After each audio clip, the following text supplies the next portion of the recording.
In this video, we're taking a look at the smaller of the two Irish Coast Guard cutter vessels, the ICGC Taffin. So come along as we explore and take a look at some of its features.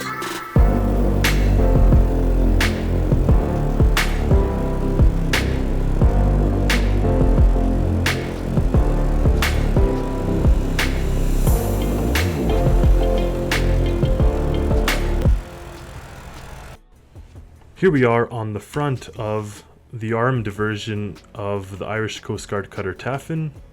We're standing right next to the heavy autocannon right here. And like I mentioned, we have rockets. There's 8 of them on the front, and there's a fluid cannon for putting out fires, etc. Now, the front of the vessel, you see that we have the radar mast, all these different lights, some doors. We've got fire gear in this one, hazmat gear in this one. And if we make our way to the back, you can come here to the RHIB area. So this back door actually does open when you press this button, and then you could deploy the RHIB. By pressing the gripper off, you can see it slide out. And in the latest version, I've added the little wheels on the bottom there, but also the door will close automatically when you're further than 10 meters away. So there have been requests of people saying, you know, I want it to close so it looks nicer as it does now. So there you have it. And what you do is you can now drive around independently on your RHIB, and it's a high-speed RHIB, which is nice. This one can go like 80 kilometers an hour. It has a little GPS and a little radar, and then you make your way back to the mothership. You just have to slow down so you don't hit the door, but it should open. And then you just make your way back in. And of course you have these winches and things if it doesn't come in right away, as we're doing now. So if you're having a tough time climbing in, oh, or there you go, eventually it does make it at least part of the way. Of course we can't turn on our gripper yet, but you can come over here. Oh, I see it wants to close, but it can't. Oh, or it can, it'll just push it up. Anyway, oh yeah, there's our ropes. Attach it to this one, and to that, and then we'll just winch it up.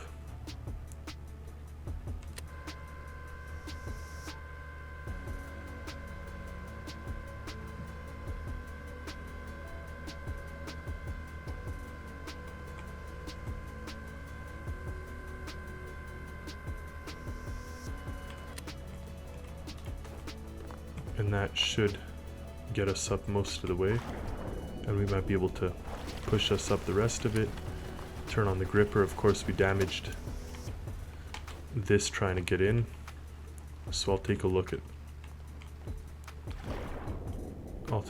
that afterwards, see if this can be optimized a little bit. And then of course you press this button and this will close. So you have here a charging station for the vessel, for the small boat. We've got some more gear over here, scuba gear on this side. Now you can pump the boat over here. Oh, sorry, over here you could fill the boat.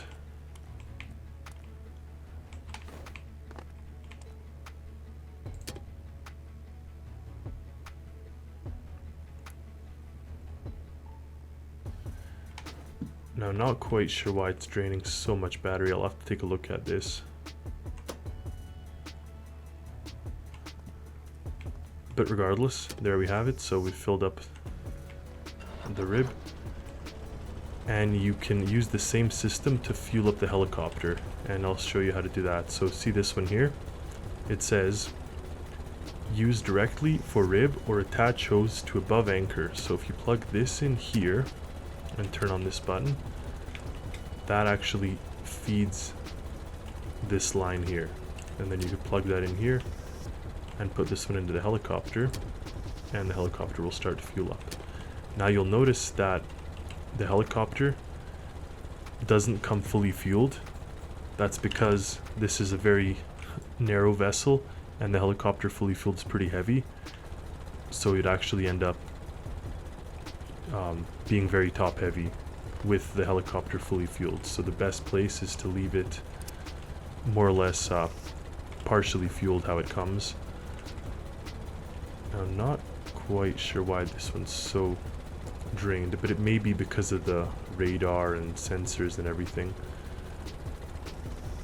Okay, so there we have it, this back area. Now this is where you actually fill the vessel, and this is before the signs could get a little description. So this is the filling port for the main ship.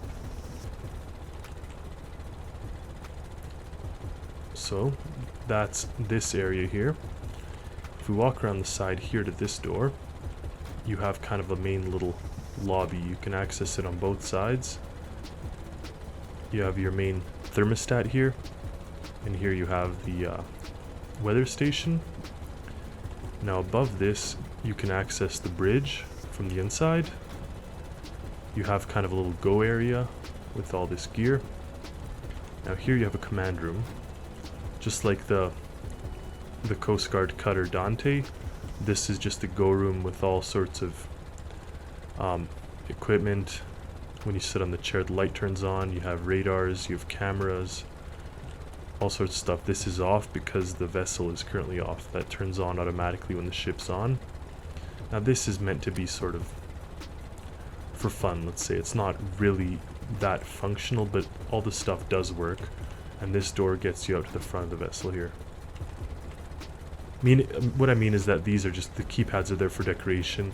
So you could sit here, but you can't interact. All these displays are actually operated from the bridge. Now, you got yourselves 2 cabins. These are the nice captain's cabins, I guess. You got 2 of them. They're identical and opposite. And we could make our way down to the lower compartment now. So to the right, we have infirmary. Got one little bed. And then here you have an armory. Now we know the code. And then it's a little walk-in armory with all sorts of stuff. The code for this armory is actually in the bridge. That's where you get it. Over here we have the engine room. So currently our main engines are off. There's 3 of them. You do have a manual override and a manual throttle, and here you can enable the full engine power, but this is currently off, which is quite interesting, to be honest. Over here we have our batteries. We got some little repair kit stations, and this is the main generator. There's a fire suppression system, and you can change the nozzle focus on that. Now over here, if you make your way, you get into the crew's quarters. Got a big screen TV, some couches, a little dining area, and then a kitchenette or galley. That's in here. Got some repair hatches, as we like to put. And now there's actually four staterooms, or 4 bunk rooms for the crew. They're all single rooms with a little bed, weapons, and nightstand. They're all identical. And over here you have the weapons storage, and this little hatch gets you up here to this one, so it's easy to reload.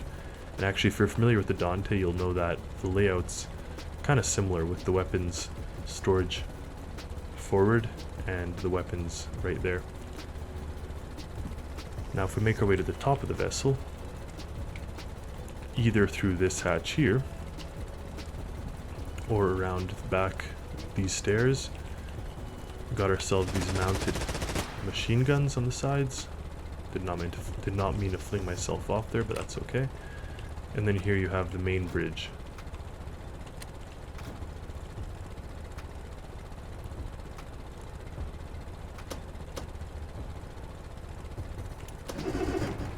Interesting, so there's a relay that's controlled too, so I'll have to see that afterwards. But regardless, here you have your main control stations. This is the main ignition. Now the main helm is here. You can turn on all your displays. If I can find it. Yeah, helm displays. Here's the armory code. Now when you see this, that engine display, this radar, see that it's working now. You have your radio and intercom system over here. This one turns into a functional radar.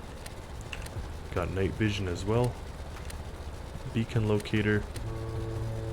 Foghorn, the trim, and position hold and all this stuff. So this has been added more recently. All the lighting is here.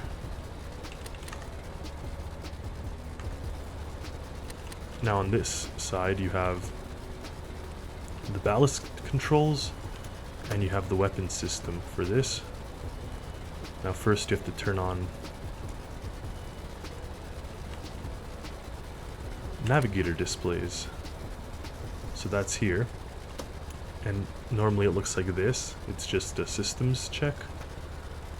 And now you have your front cameras, your rear camera, heli, boat, and rear, so you can choose between your cameras. This camera actually is like one of these big cameras. It has a laser and infrared. And then you have your system, but then when you turn this on, the weapons system overrides everything. And you actually use your seat controls, your WASD, and your space to shoot.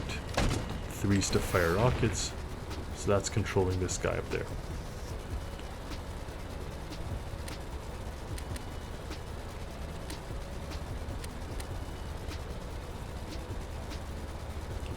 You do have a fire missile button here that just kind of rapid fire shoots everything.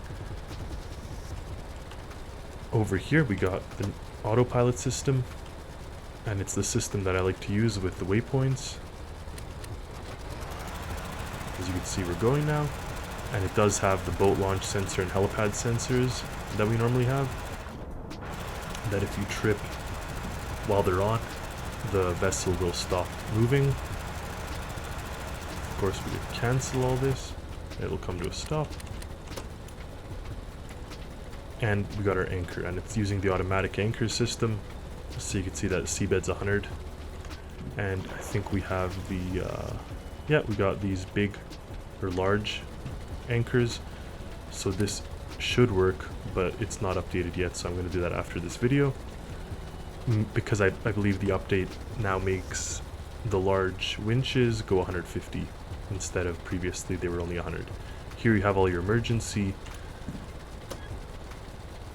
systems. This starts an alarm, and you could shoot your flares. I have to relabel those. Some gear over here. And like we said, here we got a helipad. You got your controls to the helipad. You could release the anchors. And it's RX-92 helicopter. And I believe that we have the summon feature here as well. So if we take off,